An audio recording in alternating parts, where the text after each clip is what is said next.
গণরুম guest room culture যদি কোনো অপশক্তি আনতে চায় তাহলে আমাদের লাশের উপর দিয়ে এটা আসতে হবে। আপনারা দেখেন যে প্রত্যেকটা রুমে এইভাবে কাপড় তারা টানিয়ে রাখতে হচ্ছে আলমিরার অভাবে, অর্থাৎ একই সাথে তাদের এই রুমে কোনো দেখেন যে কোনো টেবিল কিন্তু নাই পড়ার জন্য আর কি। তো সেই জায়গা থেকে আমরা যেটি করব, আজকে আমরা চৌকি দিতে পারলাম এবং পরবর্তী পর্যায়ে আমরা শিক্ষার্থীদের পড়ার জন্য রুমে পড়ার জন্যই তাদেরকে একটি করে টেবিল আমরা নিশ্চিত করব এবং রুমে যেভাবে অগোছালো ভাবে কাপড় রাখতে হচ্ছে আলমিরার অভাবে, আলমিরাটা আমরা নিশ্চিত করার মাধ্যমে ইনশাআল্লাহ এই কাপড়গুলো তারা গুছিয়ে রাখতে পারবে, রুমের সৌন্দর্য বর্ধন হবে। আমাদের হলগুলোতে আপনারা দেখছেন যে খাটের সংকট ছিল, টেবিল এমনি নাই, এরপর আলমিরা সংকট এগুলো রয়েছে।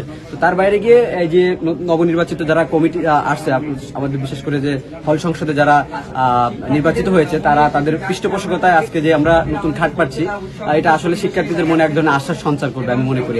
ওয়ালটন এখন দেশের সীমানা পেরিয়ে পৌঁছে গিয়েছে 50টিরও বেশি দেশে। ওয়ালটন, ঘরে ঘরে বিশ্বজুড়ে। প্রথম বর্ষের দ্বিতীয় সেমিস্টারগুলোতে যারা পড়াশোনা করছে, এখানে প্রায় 100 খাটের চাহিদা আছে, এগুলো আমরা দিচ্ছি। এটা শেষ হওয়ার পরই আমাদের মেইন যে বিল্ডিংটা আছে, এখানে দ্বিতীয় বর্ষ থেকে মাস্টার্স পর্যন্ত যারা শিক্ষার্থী রয়েছেন, তাদের ওখানে আরো প্রায় 200 মতো খাটের চাহিদা আছে, সেগুলো আমরা দিব। আগের যে খাট, পরিত্যক্ত যে খাটগুলো আমাদের রয়েছে, তো সেগুলো আমরা বাইরে বের করে দিচ্ছে শিক্ষার্থীরা।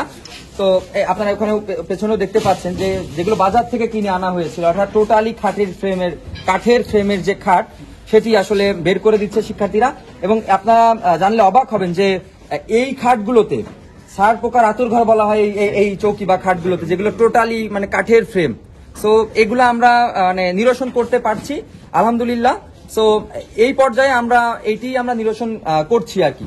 এবং এর পরবর্তী পর্যায়ে আগামী পূজার ছুটিতে আমরা ছাড় পোকা নিধনের জন্য পুরো হল জুড়ে হল প্রশাসনের মাধ্যমে, হল সংসদের উদ্যোগে আমরা প্রত্যেকটা রুমে রুমে ছাড় পোকার ঔষধ দিব। শুধুমাত্র ব্যক্তি পরিবর্তন নাই, সিস্টেম পরিবর্তনের মাধ্যমে আমরা যে বুয়েটের যে সিস্টেম এখানে আমরা ইন্ট্রোডিউস করতে চাই এবং এর মাধ্যমে মুহসিন হলের খাবারের যে সংকট, এই সংকট আমরা সাস্টেইনেবল যে ডেভেলপমেন্ট যেটা বলে, সেটি আমরা নিশ্চিত করতে চাই। অর্থাৎ মানে স্থায়ী একটা সমাধানের দিকে আমরা যেতে চাই, যেখানে কোয়ালিটিফুল খাবার শিক্ষার্থীরা পাবে।